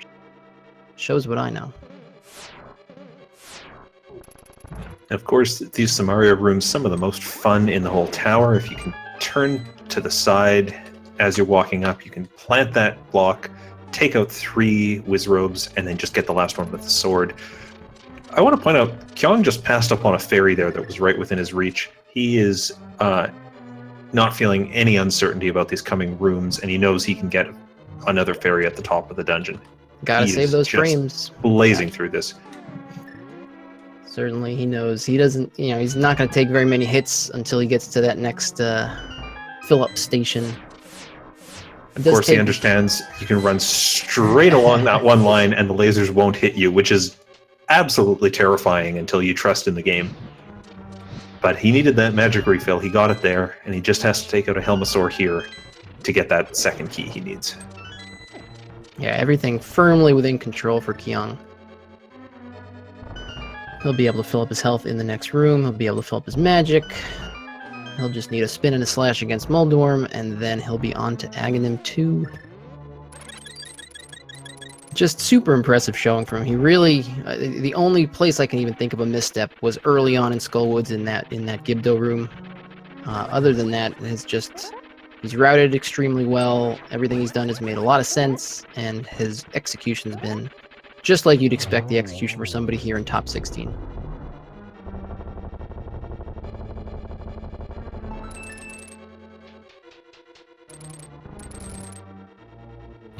And one last little clip as he shoots the hookshot through that moving block. When a block's moving, the game doesn't quite think it exists, and so you can just move yourself through it with the hookshot and get through that much faster. saltyphry is going to enter the Vitreous fight here, another quick one with silver arrows, but Kyong's going to do that trigonometry lesson, the Aga 2 fight, and then it'll be on to Ganon. Got a pretty favorable lineup, but got some quick shots from some of the Aghanims there. That throws off your timing when you're trying to go for the early triple. Gets a double here on cycle 2. And he just needs one more hit here to head on to Ganon. A fairly standard 4-cycle on Aga 2.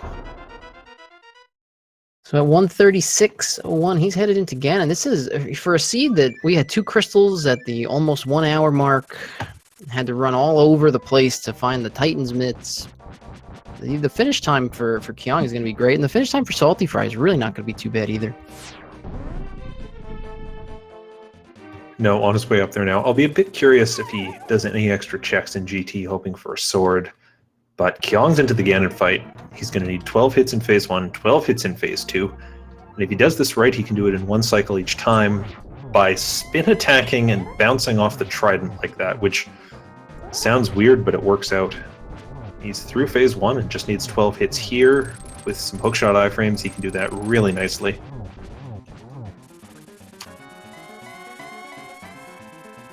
And that's how you fight Ganon.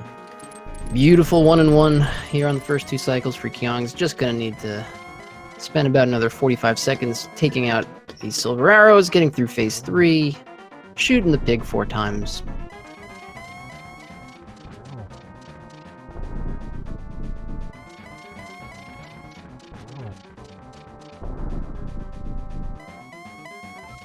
And yes, we did find those arrows in the light world at the dam almost an hour and a half ago. Kyong misses that torch glitch, but it's not going to be a problem as he lines Ganon up right in the center of the room. Just misses that triple, but that's 4 hits. Kyong is going to take down Ganon and not only win this game, but advance to the next round of the tournament. Side note, Salty is going to pick up that sword we were concerned about. That's fantastic for him, and I'm happy to see he's going to have that for the gauntlet. But Kyong92 has finished with a time officially of 1 hour, 37 minutes, and 50 seconds. So congratulations, good game to him. We'll see if we can get him in briefly to talk about this seed, maybe discuss what logic actually is in the context of Randomizer.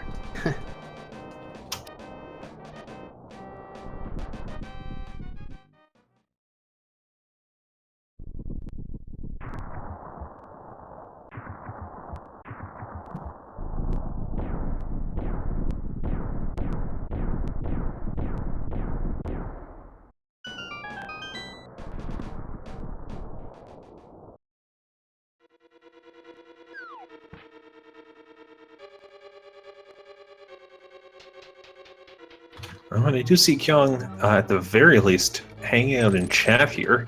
Probably happy to discuss his match. As saltyphry finds that big key right at the start of Ganon's tower, he's also remembering to pick up that small key, and then he can head into the gauntlet as well. And it does look like we're joined now here on air by Kyong. Great game, my friend. Congrats on the win. Thank you, thank you. It was a very interesting mid-game for this seed with sequence breaks on top of sequence breaks and trying to figure out where those flippers or the mitts could be. Yeah, it was. A lot of things to keep straight. Were you having any trouble keeping straight, like what locations were still in logic and which ones weren't?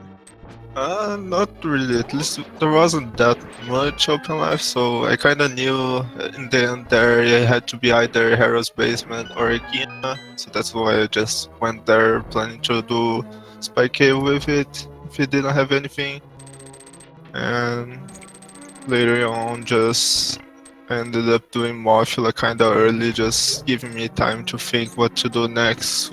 If I was going to check in Overworld before going to Swamp and Ice.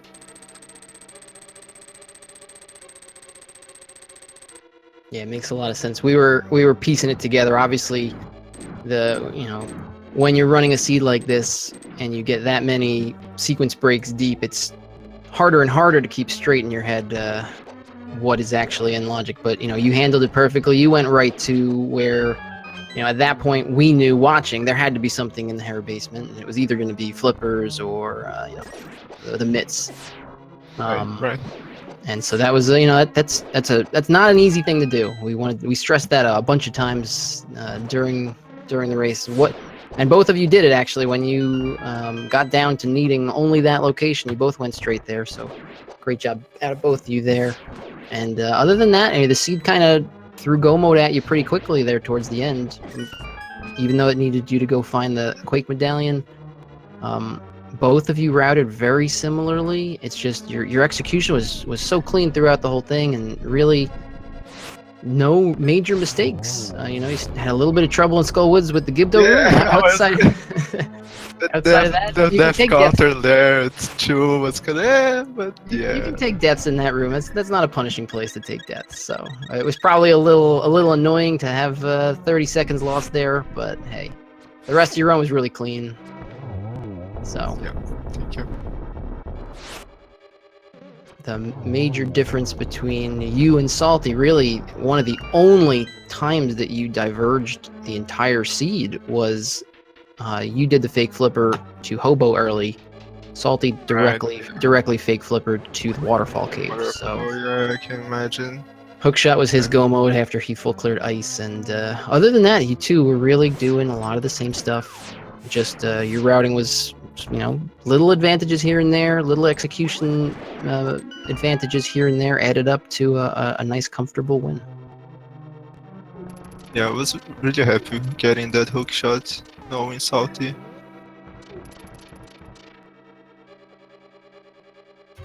So Salty's making his way up the tower at this point. He is in the torches room, and he'll be finishing up in a couple minutes.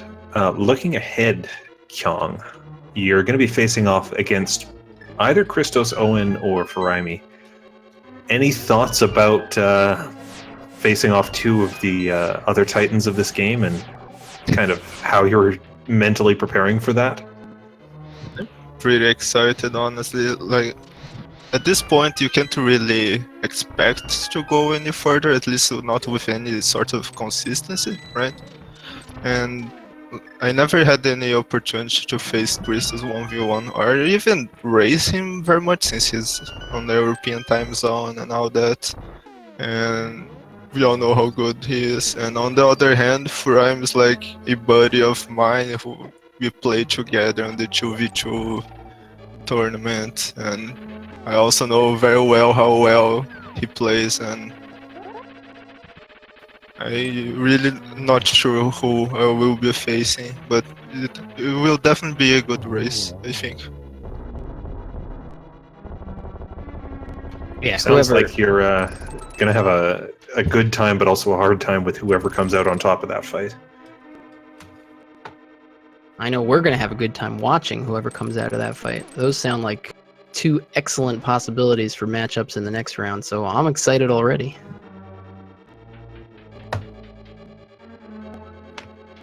Now, Kyong, one thing I know you like to do a lot of research on your opponents in these 1v1 settings. Do you feel I do. do you feel like any of the research you did on Salty paid off? Is it, because sometimes you can see tendencies, and sometimes you think you know how a player's going to play it, and they end up doing something totally different. But you feel like you get a lot of value out of that kind of advanced scouting, right? It's not. Well, part of it is that as well, but I kind of just enjoy doing that research because it's really interesting. Because I had 4 opponents so far in this tournament, and every one of them had some different quirks and prioritizations and how they deal with certain situations, which I find really interesting. And Salt in particular was really a bit rough for me because the way he plays a bit outside of my comfort zone is much more aggressive. I'm into going like depth first into the chains. Yeah, I mean, I think it's awesome. It's such a cool concept of scouting out your opponent in this 1v1 setting. This tournament was my first real experience with 1v1 rando, and I can see the benefit of doing that going forward. So I think that's just a really cool thing. Seeing how your different opponents are going to play. Maybe it gives you an advantage in the race, maybe it doesn't, but it's still something. Knowledge can never really hurt you. So it's really cool. Yeah, because I'd say if you want to improve at routing, one of the best ways you can do that is watch someone that you consider is better than you, and at every decision point you pause the video, whatever, and think, okay, what would I do now here? And then see, okay, he did that. And if the person you're watching did something different, you really need to think, why did he do that, right? What was his priorities? What was he thinking about at that point? And maybe he's right, maybe he's wrong, but everything like that really helps you to broaden, what you think, how you think about the game. Well, that combo of the work that you put in outside of your matches, and then obviously the work that you put into the game. I mean, that's why you're moving on to top 8. It's a pretty dangerous combination. As we see saltyphry finish up his Ganon fight, heading into the Triforce room. GG to Salty. He, again, didn't make any major mistakes. It was just small time losses and just small inefficiencies due to not having that hook shot that added up to be a fairly significant deficit, but really nothing that he did outright wrong. So GG to Salty as his tournament is going to come to an end here, and we'll try and get him in for an interview as well. Yeah, for the record, he finished with an official time of 1 hour, 46 minutes, 39 seconds. So about 9 minutes difference there. Again, coming from that cascade of small things, but fantastic work from both these runners. And they did put on quite a show through both games of this series. I was pleased to be able to see it.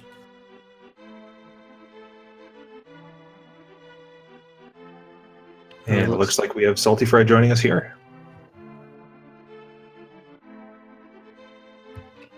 saltyphry, GG. GG. So, how was that seed for you? I know the logic kind of spiraled out of control at points. Were you able to keep it all straight in your head? For the most part, I was. My one little confusing part was when I went back to Eastern there. Like, I knew I was going to find something at that point in time, and then when I found the lamp and then the flute, that kind of threw me for a loop. I really wasn't expecting those. I was kind of expecting the mid or the flippers at that point in time.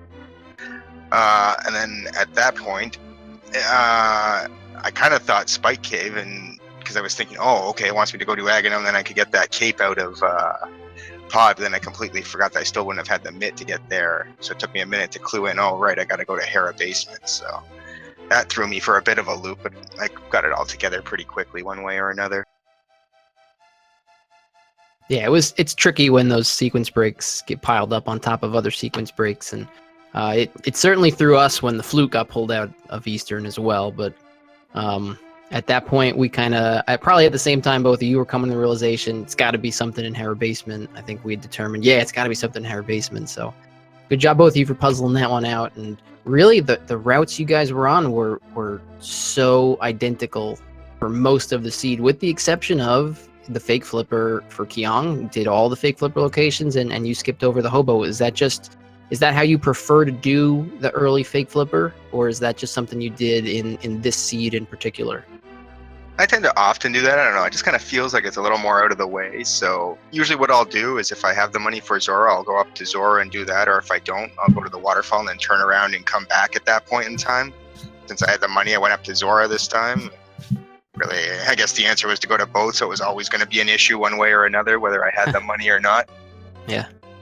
And usually I like to try to get Hobo if I can when I'm heading towards Pod. If I happen to be in the dark mode and have the mirror, I can just kind of mirror right there. Because I did already have the mirror at that point in time too. So I was kind of thinking, all right, maybe I'll get the flippers and I can just get that when I'm on my way to Pod or something like that, hopefully.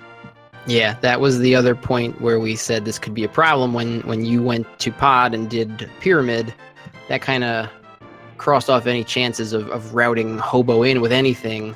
The last hope was either pre-ice or post-ice, and so it was really one of the last times you would have ever checked Hobo is when you checked it. But other than that, you guys were really, you were maybe slightly behind Kyong early, and that just started to grow and grow since he had the hook shot, and he was able to get Tempered Sword. Even though it wasn't early in the seed, it was early in terms of the dungeons and the boss fights you had to do, so just a little time upon little time started adding up. You had to go back up Death Mountain there to pick up the bow. That was a little bit extra time, but really no major mistakes. This ended up being a fairly, I don't want to say large, but significant deficit, but none of it was because of you doing anything wrong. Kyong just played really well, routed pretty much the same as you, and just those little time saves from having the hook shot so early, from having the Tempered Sword, really ended up just adding up to one of those differences, and that's Rando for you. Yeah, the bow was kind of a screwy thing. Because like I was thinking in my head, I'm like, all right, I don't want to forget about this. So like I wanted to do it after Turtle Rock because I figured there was a decent chance that maybe the hook shot could have been in there. So I didn't really want to be going into Hook Shot Cave a second time if I didn't have to for no reason. And then sure enough, I took off without getting the bow. At least I didn't end up going into Eastern or something like that before realizing I didn't have the bow. I only checked Mire area instead. Yeah, there's a lot to keep straight in your head doing one of these. So, saltyphry, unfortunately with this loss, your tournament run comes to an end here. Looking back on, what is it, about 3 or 4 months of play at this point, what were any particular highlights of the tournament for you? Just making it this far has been a huge highlight. I never really expected to make it to the top 16, so this has been a blast. It's exhausting at the same time. I mean, it's been, 3 or 4 months. I can't even believe it's actually been that long. I mean, it'll be less time until the next tournament starts, I guess, frankly, at this point in time. So yeah, it's just basically making this far, and it's been a blast all the way. Well, you certainly showed off nicely in this last series, so thanks for all your work and coming this far in this tournament. If you're hoping for more Link to the Past randomizer matches tonight, folks, I'm sorry. This is it. We do have 2 matches on the schedule tomorrow on Speed Gaming at 4 p.m. It'll be Ajneb174, that's right, the defending champion, against Hippo on Speed Gaming. That'll be a game 3 of their series. And Unfit versus Gloin is going to be on ALTTP Randomizer at 9 p.m. Eastern. Both those matches well worth tuning into as more of this really impressive round of 16 play is going on.